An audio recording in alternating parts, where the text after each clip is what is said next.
The Spider-Man Far From Home trailer is about to play, but if you haven't seen Avengers Endgame yet, stop watching because there's some serious spoilers about to come up. But if you have seen Avengers Endgame, enjoy the trailer.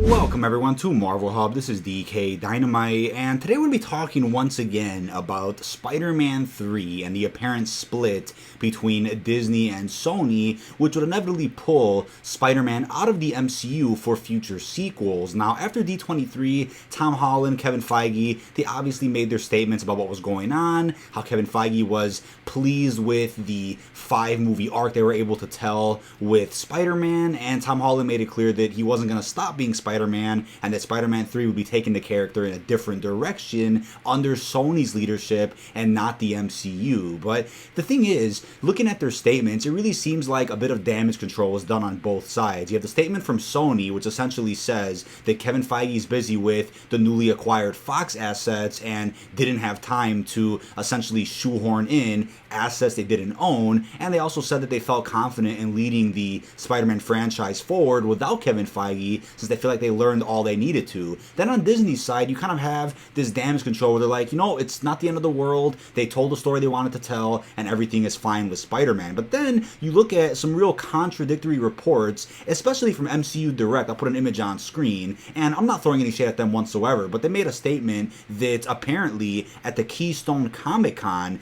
there was reportedly hints that a final decision about Disney and Sony's Spider-Man deal would be announced within the next couple of days. And then you have another report from them a couple of hours after that stating that the Far From Home plane scene with Peter and Happy will prove to be a pivotal moment for the upcoming third Spider-Man film, according to actor Tom Holland. So why would a scene that was obviously in Far From Home and is directly tied into the rich lore of the MCU, why would that be a pivotal moment for Spider-Man 3 if it's not going to be in the MCU? How could they somehow make a sequel to Spider-Man, right, that somehow ignores Peter's acceptance of Tony's death and Peter's acceptance that he has to be his own man now and do his own thing and essentially do what Tony knew he could do, which is be his own hero and do things on his own? How could they continue that thread in a movie that can't reference the MCU? So reading these two reports really gives me hope. I'm not trying to start any fake leaks or fake drama anywhere about this Spider-Man ordeal, but the thing is, I honestly don't feel like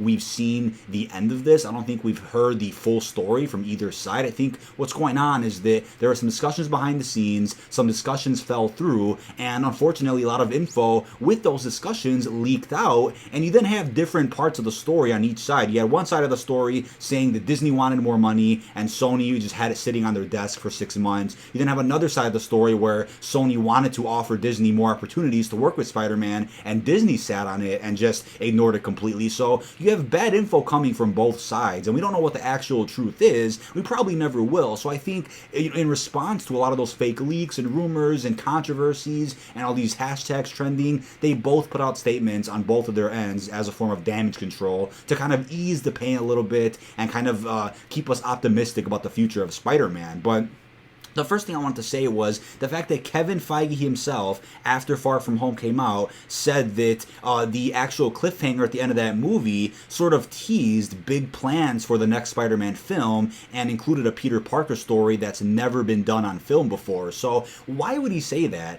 after Far From Home's cliffhanger if all of a sudden he would just say at D23 about a month later that they actually told the Spider-Man story they wanted to tell and they were happy with the time they had with him? Why would he contradict himself that bad? And looking at that, it's like it just doesn't make sense to put in a cliffhanger that big knowing that you may not get to renegotiate a deal after Far From Home came out. So clearly they set that up for a big reason. But I also wanted to go into why the cliffhanger in Far From Home doesn't necessarily require Spider-Man 3 to be in the MCU, because you look at the cliffhanger with identity being exposed, kind of is based off a few comics that didn't sell too well, but I think on the big screen they could definitely adapt it in a better way. way. And I'll go into how they can actually resolve that identity crisis. But in terms of Spider-Man 3 just under Sony, not connected to the MCU, the cliffhanger from Far From Home doesn't have to be ignored. You could still go into an identity crisis where you still have characters like Aunt May, MJ, Ned, a bunch of his friends from school. You could still go into pretty much every character that was in Homecoming and Far From Home,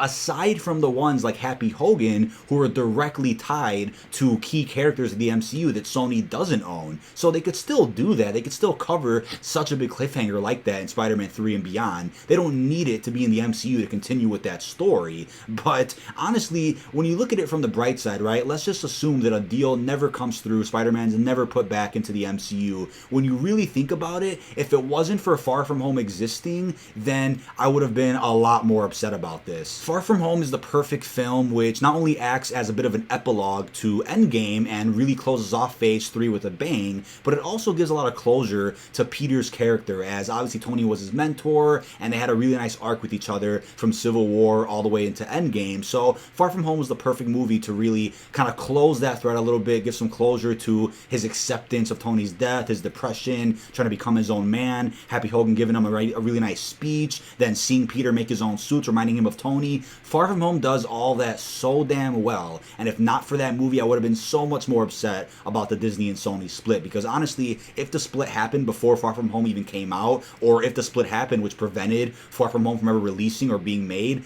I would have been really upset, because you can't have a Spider-Man sequel directly after Avengers Endgame and then somehow not acknowledge Tony's death whatsoever, the impact it had on him, how the world's reacted to that. Thank God we have Far From Home to at least bridge that gap before we jump into some Sony exclusive Spider-Man films with Tom Holland's portrayal. Tom Holland's not going anywhere, but I still think Far From Home did a good job with closing up so many loose ends that I am able to see Spider-Man sequels stand on their own 2 feet, not really acknowledging the MCU too much. Maybe with Disney's permission, if a deal doesn't come through, maybe with Disney's permission, they could at least name drop Happy Hogan, maybe the Avengers, stuff like that, but obviously won't feature any cameos from those characters, but at least can name drop them to sort of make the film still feel like it's the same Spider-Man we know, except it's going to technically be a soft reboot where it's going in a completely different direction from what the MCU would have actually brought Spider-Man into. So with that, at least Far From Home kind of eased the pain with that, and at least we got closure to a lot of threads that we all wanted answers on. So to see a Spider-Man movie just on his own 2 feet without MCU connections still works. Again, I'm not a supporter for the Disney-Sony split. I'm not a Raimi fanboy where I'm really happy about this. I just want to look at it from the bright side to still enjoy Tom Holland's portrayal of Spider-Man. Now, there were obviously a lot of people out there who weren't happy with Homecoming or Far From Home, and the fact that Peter wasn't really his own character. Tony really made everything possible when it comes to the character of Spider-Man, giving him a suit, giving him missions, having him join the Avengers. Tony made all that possible, so essentially Peter was in Tony's shadow the entire time. And obviously, everybody was heartbroken when Tony unfortunately sacrificed himself in Endgame, but his death allowed for Peter to step out of that shadow and be his own man. So for people out there who weren't happy with the MCU's portrayal of Spider-Man and how he was so deeply connected to technology and nanotech and Stark and Happy Hogan and the Avengers, people who weren't happy with that will end up being happy when they see what they do with Spider-Man 3. Because even if Disney and Sony come to an agreement and still keep Spider-Man in the MCU, I'm pretty sure the direction of every Spider-Man movie going forward is really going to be centered just on Peter and his mission. I don't think they'll even reference the MCU too much anymore. Happy Hogan is an exception. He'll definitely make a cameo appearance again, be a character in the film like with Far From Home. You'll definitely still see that if the sequel is still in the MCU. But in terms of his character, Kevin Feige himself even said that Far From Home's main purpose is for Peter to step out of Tony's shadow. So with that, it's going to essentially give us a Spider-Man sequels that people who are big fans of the original Spider-Man movies would be proud of. Films that directly focus just on Spider-Man and nothing else around him. But Homecoming and Far From Home are big films for that arc. Before Peter's out of that shadow from Tony and before Peter's really his own man, you needed films like Homecoming and Far From Home to really just show the character development of Peter in the MCU, being a young kid in high school, then to being an Avenger, witnessing his mentor sacrificing himself, and then being his own hero and dealing with his own type of threats. You need that arc chronologically from start to finish before you jump into a lot of the, comic lore that shows Peter on his own, dealing with his own threats without the help of the Avengers. You needed that big arc from Homecoming. So I see no issue with them doing 2 to 3 films where Peter's kind of in the shadow of the Avengers and Tony, and then from there doing another trilogy where he's out of that shadow and he's in college. Then another trilogy where he's working at the Daily Bugle, as an intern or something. I see no issue with doing different arcs for different purposes, showing Peter's growth in the Marvel Universe. I also find it crazy how during Captain America Civil War, it was obviously well known that Kevin Feige really fought for many things to happen in that movie. They fought for Robert Downey Jr.'s Iron Man to be in the film, even though the movie was a lot more expensive, by paying his salary. He fought for Spider-Man's inclusion. Deals kind of fell through. Black Panther got a bigger role as his debut in the MCU. Then they got Spider-Man back in there, got him back with negotiations. Then they kind of limited Black Panther's role a little bit and brought Spider-Man to the forefront, introduced him again. And he fought so damn hard for a character that's admittedly his favorite and one of the best Marvel characters in his opinion. So why would he fight so hard to get him into the MCU just to say, you know what, we bought Fox, we have too many assets now, we don't have time for IPs we don't own? There's no way Kevin Feige would ever think that, and I'm pretty sure he was hoping that the negotiations that didn't work out with Sony would kind of stay under the radar and wouldn't leak so that he wouldn't have to comment on it at D23. But because everything leaked the way that it did, him and Tom Holland had to say something. So they prepared a statement in case deals don't come back and in case they can't get Spider-Man back in the MCU. They then put out statements essentially saying that, yeah, we told a story, we're happy with it, and we're grateful for the inclusion of Spider-Man in 5 different MCU movies. They put out statements which essentially act as damage control. Don't get that twisted. It's nothing that's definitive. It's nothing that says the deals can't happen. It's just saying that for the time being, if they can't get him back in, they're happy with what they were able to do with his character. But as one final reminder, another statement from Kevin Feige after Far From Home came out was really referencing what they were going to do with the character in future sequels. And here's what he had to say. It'll be fun to see Spidey back in his element, out of the shadow of Tony, out of the shadow of the other Avengers, as his own man now, as his own hero. In fact, Feige said this in a July interview, and yet now facing his own challenges that aren't coming from Avengers fighting, like Civil War, or aliens coming in Infinity War, or Endgame. It's all Peter-focused and Peter-based. So they had every intention to continue his arc in Phase 4, Phase 5, just focusing on Peter, because Far From Home and Homecoming, as I said, were pivotal moves,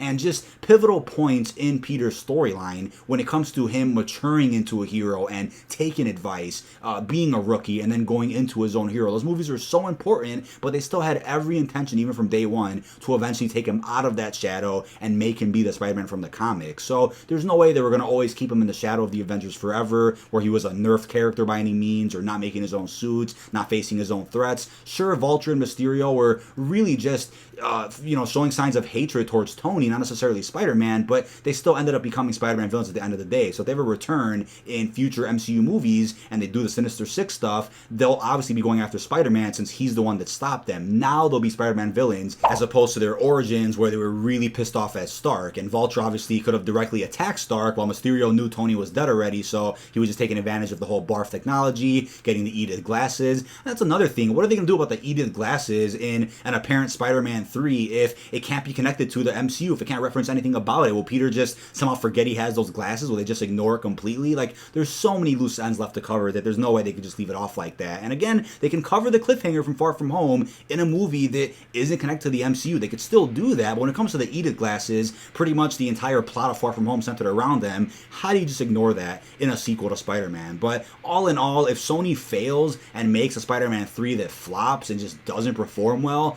they'll be back. They'll be knocking at Disney's door, waiting to make another deal to put them back in the MCU to hopefully make a sequel that makes another $1 billion for them. Once again, as a reminder, Far From Home is the only Sony project which has hit $1 billion at the box office. And I think since Disney owns 100% of the marketing rights, or the merchandising rights, I should say, for Spider-Man toys and stuff, I think it is fair that they get a slight boost, maybe just a 20% boost, which could be a lot, but they originally had a 95-5 split with Homecoming and Far From Home, I believe. That's a lot. So for Disney to want maybe a 20% boost so that we can go to maybe a 75-25 split, that's reasonable. Sony's still getting a big chunk of the box office success, so I see no issue with Disney wanting a little bit more, just a little bit. But 50-50 is obviously way too much. There's no way they would do that. But I think negotiating something around that, even 80-20, would be reasonable. So anything like that is acceptable in my opinion from a business standpoint, since once again Disney still has all of the merchandising rights for Spider-Man as a character. So it'll even out perfectly fine